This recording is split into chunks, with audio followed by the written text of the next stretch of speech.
पुढील काही सेकंदांमध्ये मी तुम्हाला अशा काही 10 सवयी सांगणार आहे ज्यामुळे तुमचं 2025 हे वेगळ्या उंचीवर जाईल। तुमच्यामध्ये चांगले बदल होईल, ज्यामुळे लोकांना तुमच्या सोबत बोलायला आवडेल, तुमचं त्यांच्यासोबत असणं आवडेल आणि तुमच्या लाईफमध्ये तुम्ही खूप काही अचीवमेंट कराल।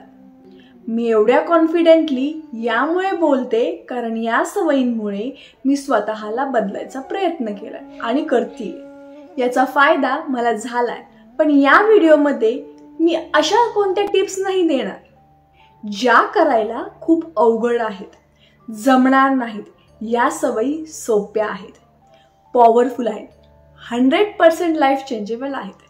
तुम्हाला जर ऑफिसचं काम आहे, फिरायला जायचंय, घरचे काम करायचे, मॉलमध्ये फिरायचे, तिकीट काढायचे, लाईनमध्ये थांबायचे, बाळाला झोपवायचे, बाजारातून भाजीच्या पिशव्या आणायच्यात, तर त्यासाठी फिट राहणं खूप महत्त्वाचं आहे।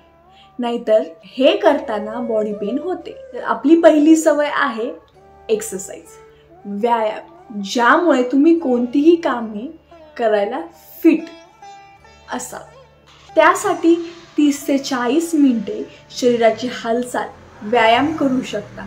जास्त नाही, पण आठवड्यामध्ये 5 दिवस तरी, ज्यामुळे फिजिकली स्ट्रॉंग व्हाल। स्वतः रोज डान्स, झुंबा करते, ज्यामुळे मला खूप फ्रेश वाटतं, दुसऱ्या कामात उत्साह येतो आणि आजारी जास्त पडत नाही। तुमच्यासोबत असं झालंय, अचानक ऑफिस, कॉलेज किंवा फंक्शनमध्ये 2 पेक्षा जास्त लोकांसमोर तुम्हाला अचानक बोलायला सांगितलं, तर काय होईल? पहिला तर घाम फुटेल आणि तुम्हाला असं होईल की काय बोलू मी आता, मी तर तयारच नाही। आपल्यामध्ये कॉन्फिडन्स नसतो। सर्वेनुसार असं समजलं आहे की जगामध्ये 2 नंबरवर लोकांना कोणती भीती वाटत असेल तर ती आहे जास्त लोकांसमोर बोलायची, आणि 1 नंबरवर आहे ती मरण्याची। पहिली सवय आहे लो कॉन्फिडन्स स्पीकिंग, कमी आत्मविश्वासाने बोलणे। यासाठी तुम्ही रोज आरसा किंवा कॅमेरा समोर तुमच्यासोबत बोलायचं, जे 30 दिवस सेमच टॉपिक असेल, ज्यामुळे तुम्हाला रोज काय बोलायचं याचा विचार पडणार नाही। त्यामुळे तुम्ही कधीही कितीही लोकांसमोर कॉन्फिडेंटली बोलू शकता। आता तुम्ही बोलाल, कॅमेरा किंवा आरशासमोर बोलायचं खरं, पण रोज तेच बोलायचं लक्षात नाही राहणार। त्यासाठी माझ्याकडे आयडिया आहे, रायटिंग, लिहिणे। तर पुढची सवय आहे रायटिंग किंवा लिहिणे। लिहिण्याचा एक फायदा आहे की लिहिण्याच्या आधी तुम्ही विचार करू शकता आणि मग लिहू शकता, पण जर तुम्ही बोलत असाल तेव्हा विचार करायला खूप टाइम घेतला तर समोरच्यावर बॅड इम्प्रेशन पडतं, तुम्ही अनमॅच्युअर, समज नाही बोलायची, किंवा असंही होऊ शकतं की तुम्हाला कुठे काय बोलायचं हे समजतच नाही। त्यासाठी तुम्ही लिहा, फक्त यासाठीच लिहिण्याचा फायदा आहे असं नाही। त्यासोबत जर तुम्ही लिहिण्याची सवय ठेवली तर तुम्हाला नवीन नवीन आयडिया मिळतील रोजच्या जीवनातून, ज्यामुळे तुम्हाला फ्युचरमध्ये मला काय करायचंय, कशामध्ये इंटरेस्ट आहे, किंवा मला हे करायचंय, खूप आवडतं, हे नाही आवडत, हे समजेल। थंडीचा दिवस चालू आहे आणि कधी सकाळी खूप लवकर उठायची वेळ आली तर सगळेच कंटाळा करतात। काही लोक तर प्लॅन पण त्यामुळे कॅन्सल करतात। तर पुढची सवय आहे वेकिंग अप ऑन टाइम, सकाळी लवकर उठणे। तुम्ही मोठमोठ्या ऍक्टर, ऍक्ट्रेसच्या तोंडून ऐकलं असेल, It's not 5:30, I get up in the morning at 4 o'clock. ही सवय असणं खरंच खूप चांगली आहे। डायरेक्ट खूप लवकर उठा असं तर मी म्हणणार नाही, पण मी एक याच्यावर आयडिया काढली। ज्या टाइमला उठायचंय त्याच्या 10 मिनिटं आधी, मग 15 मिनिटं आधी, असं करता करता जो आपला मेन टाइम आहे उठायचा, त्या टाइमला उठण्यापर्यंत आपण जाऊ शकतो। करायला जरी सोपं नसलं तरी अवघड नाही। जर तुम्ही कन्सिस्टंटली हे केलं तर तुम्ही रोज त्याच टाइमला उठाल। आता सकाळी उठायला लागलो, पण जर कुठे जायचंच नाही किंवा काम नाही, सुट्टी असेल, तर काय करायचं उठून असं वाटत असेल, पण सकाळी शांततेमध्ये आणि सकाळीच म्हणायला काही हरकत नाही. पॉझिटिव्ह वेव्स, एक वेगळी शक्ती आपल्या आजूबाजूला असते जी आपल्याला एक एनर्जी देते. तर त्या टाइममध्ये तुम्ही मेडिटेशन म्हणजेच ध्यान करू शकता. हीच तर आहे आपली पुढची सवय, ध्यान, ज्यामुळे आपले मन, शरीर आणि बुद्धी शांत होते आणि विचार करायला चालना मिळते. ही एक आंतरिक शांतीसाठी थेरपी आहे जी रोज न चुकता केली पाहिजे.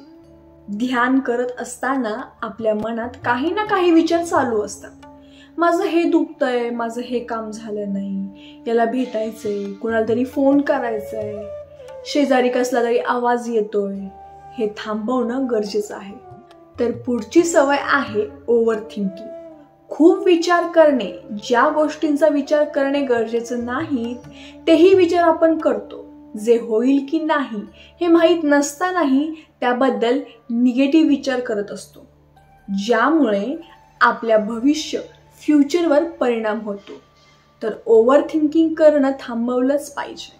व्हिडिओ बघणाऱ्यांमध्ये असे काही असतील ज्यांचे school, college, study related education झालं असेल आणि त्यांचा बिझनेस, जॉब, वर्क ते करत असतील. तर मग आता नॉलेजची गरज काय आहे का? माझं तर झालं आता सगळं, अजून कशाला काही माहिती पाहिजे? तर असं नाही. पुढची सवय आहे रीडिंग, वाचन. रोज कमीत कमी 15 मिनिटं वाचन केलं पाहिजे. ही खूप चांगली सवय आहे. असं नाही की स्पेसिफिक फील्ड रिलेटेड वाचन करायचं, काहीही वाचू शकता.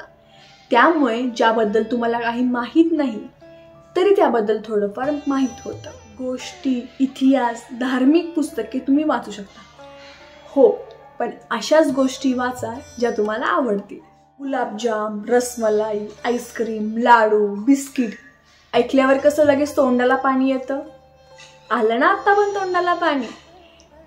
ज्यामुळे आपल्या भविष्यामध्ये किती प्रॉब्लेम्सला फेस करावं लागेल हे तुम्हाला समजणार पण नाही. हॉस्पिटलला, मेडिकलला पैसे जाणार याचा त्रास तुम्हाला होणार.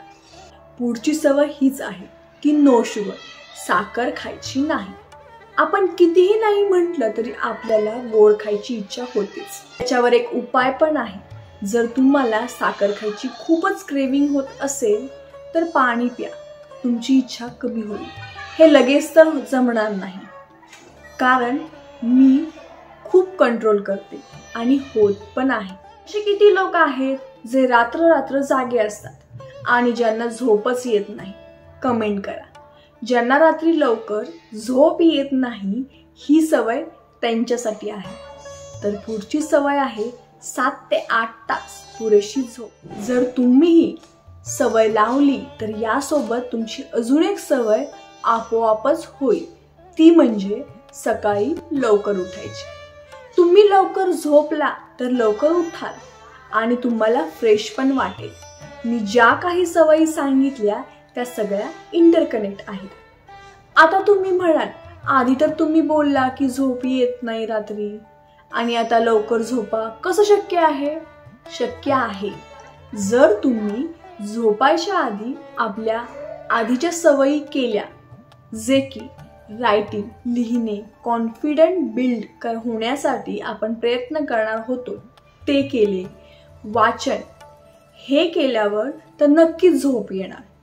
त्यामुळे तुमचा दिवस फ्रेश जाईल, दिवसभर थकल्यासारखं, आळशी वाटणार. सगळ्यात शेवटची ही सवय तुमच्या आयुष्याला कलाटणी देणारी असेल, ज्यामुळे तुम्हाला फायनान्शियल प्रॉब्लेमला मदत करेल. ती सवय आहे मनी सेव्हिंग. खूप महत्त्वाची आणि सध्याच्या युगात हे करणं काळाची गरज आहे. कधी काय होईल आणि पैशांची गरज भासेल हे सांगता येत नाही. तेव्हा याला त्याला मागण्यापेक्षा पटकन आपल्या सेव्हिंग मधून आपण पैसे घेऊ शकतो. तर नक्की 2025 मध्ये सेव्हिंग चालू करा. या सगळ्या सवयींसाठी पॉझिटिव्ह राहा की मी करू शकतो, ज्यामुळे माझं वेगळं आयुष्य मला दिसणार आहे. Physically fit, mentally strong, financially independent, publicly respective असणार. या बाबतीत मी माझा पर्सनल एक्सपिरियन्स देऊ शकते. या सवयींमुळे मी माझ्या कामामध्ये फोकस व्हायला मला मदत झाली. तर या सवयी नक्की फॉलो करा आणि सगळ्या एकमेकांना इंटरकनेक्ट असल्यामुळे लक्षात ठेवायला सोपे आहे आणि करायला पण. तर व्हिडिओ कसा वाटला नक्की कमेंट करा आणि तुम्ही या टिप्स 2025 मध्ये चालू करणार का हे कमेंट करून सांगा. धन्यवाद.